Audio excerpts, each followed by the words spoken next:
Right. Thank you, Nick, and good evening, everyone. My name is Miriam Weru. Thank you for your kind words, Nick. I work at the Kenyatta National Hospital in the newborn unit. I'm a consultant pediatrician and neonatologist here. I'm amongst five of them, and so our unit is usually a 67 bed capacity unit, but we surpass that by far. We normally see when we're spilling through the seams, we normally see 145 neonates, take care of 145 neonates. And the staffing and nursing ratio is usually a challenge. So, in a nutshell, I'm a neonatologist working at the Kenyatta National Hospital, which is a main tertiary hospital in Kenya, sorry, and the largest tertiary hospital. It's an 1,800 bed capacity, but we also surpass that.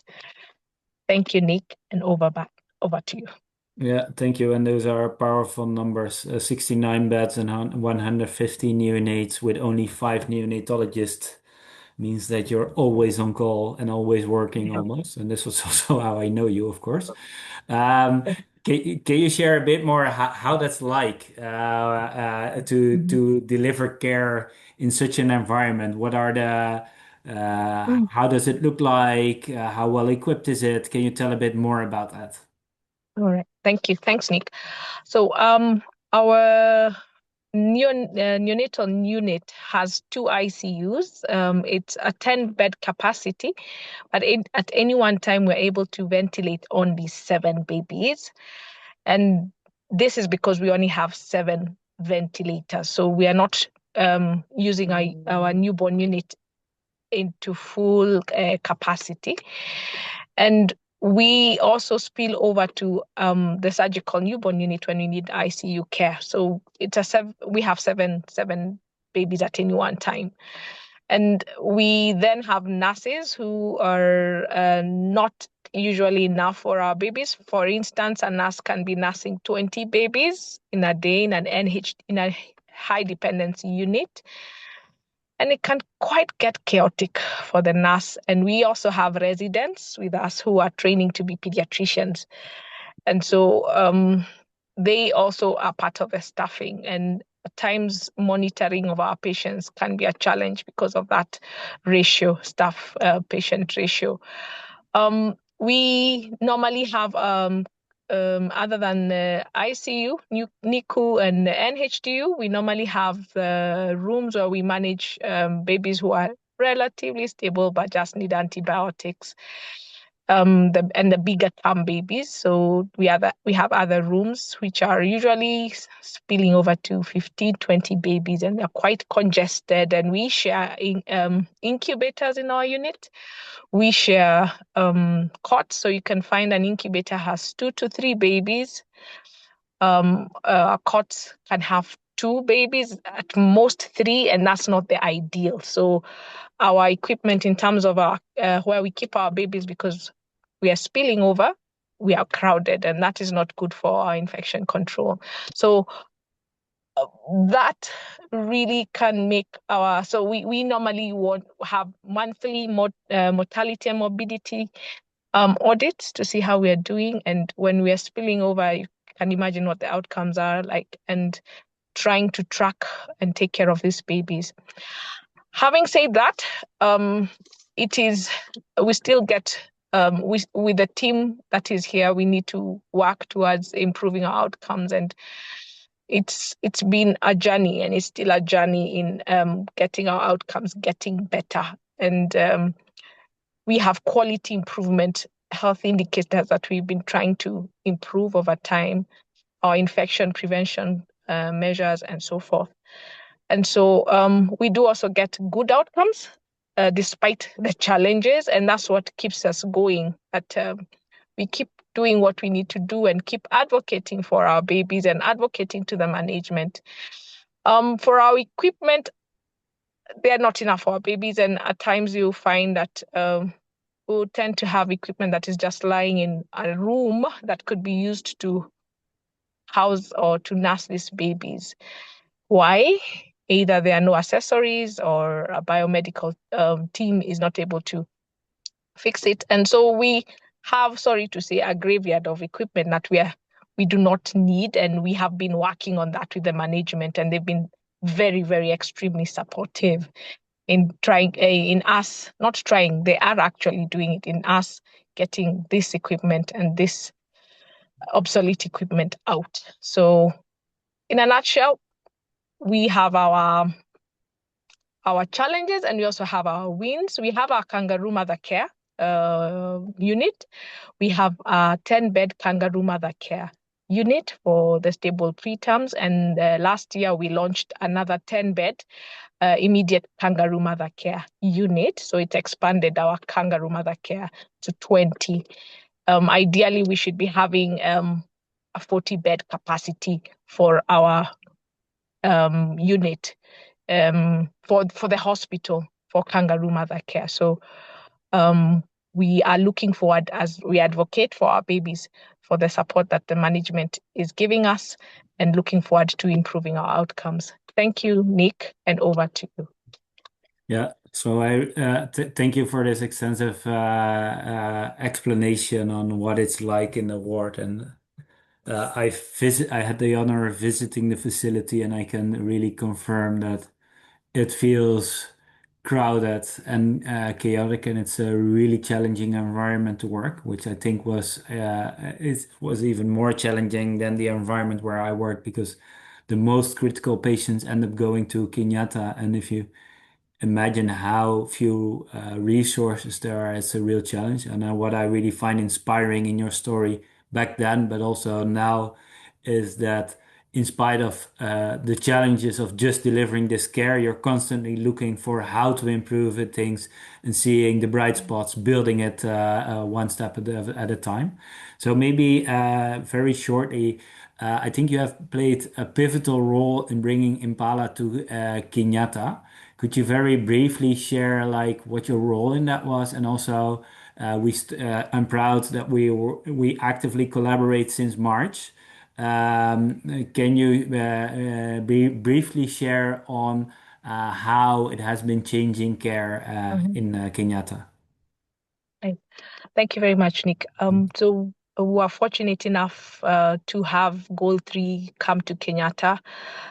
We first heard of it in Rwanda when in the inaugural African Neonatal Association conference, and it connected. I connected with what the innovation was all about. Looking back home and seeing the staffing ratio, the poor monitoring, uh, it was a no-brainer.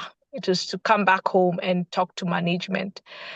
And the question was, where do we start? And so, as I spoke to some of my colleagues, I was guided to start it off with our Kenyatta Research Center director, Professor Kinuthia, who then was very, very kind to introduce us to the CEO and the Senior Director, Clinical Services. So that's how we got it in.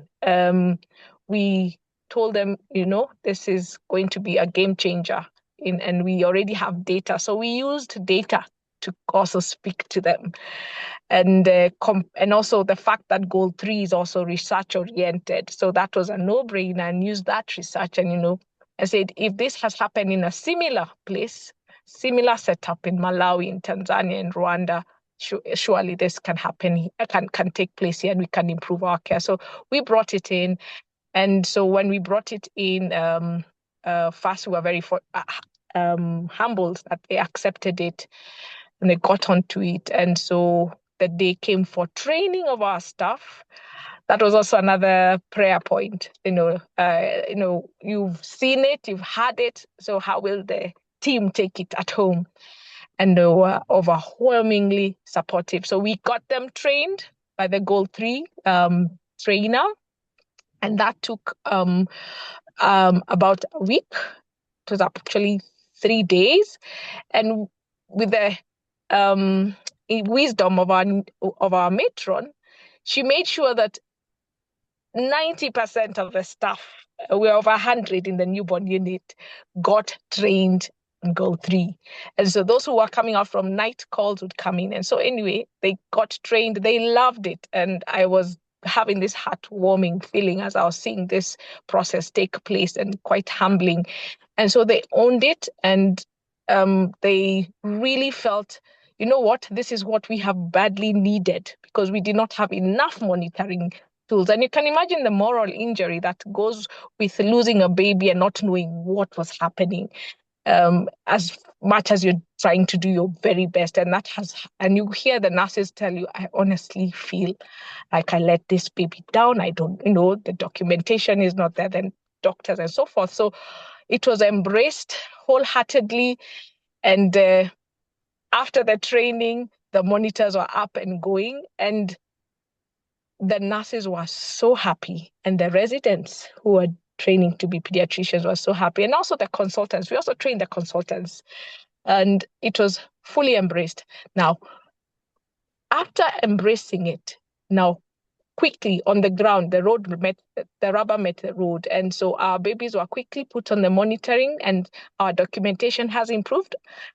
I know we have just had it for a short time, and we plan to continue monitoring and looking at the before and after data, and that is ongoing. It's only that we're having our renovation right now, but it was fully embraced. And even our mothers, that was another heartwarming feeling, when you see the mothers and feel that their babies are being monitored, they're being totally taken care of, because we also taught the mothers what those leads are all about.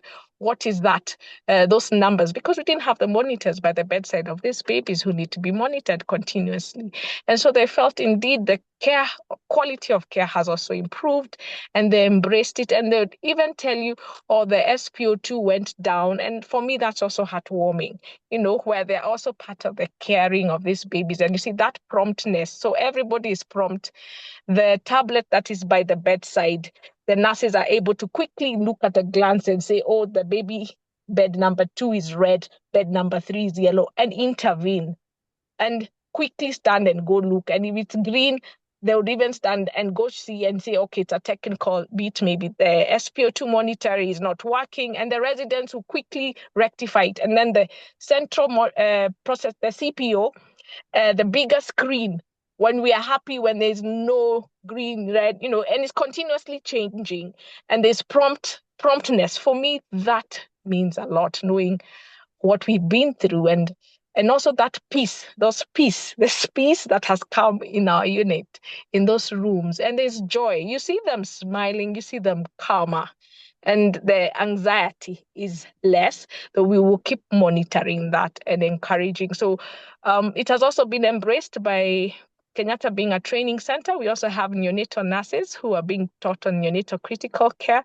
and they come from all over the country, and they also have embraced it, and they want this in their county hospitals. So in a nutshell, I'm happy and truly humbled and honored to um, have seen this process take place in our unit, and we are hoping and praying that this is rolled out in other facilities as well, as we try to bring our mortality rates down, and even the national mortality rate down as well.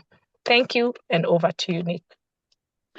Yeah, thank you, Miriam. Very impressive to hear your story like that, and I think others see a glimpse of what I've seen before in action at the neonatal ward with your passion to really make a change. Um, Thank you. Important to note, like the crazy thing about Kenyatta is Miriam is definitely not the only one who is this passionate about improving care, and they are tasked with a very daunting and impossible task to take care of so many patients with so few patients. And this is something that needs to be acknowledged and applauded Thank for. you. So thanks for Thank you. sharing your story here, Miriam, Thank you for having me. and for giving us a glimpse of what it's like on the ground.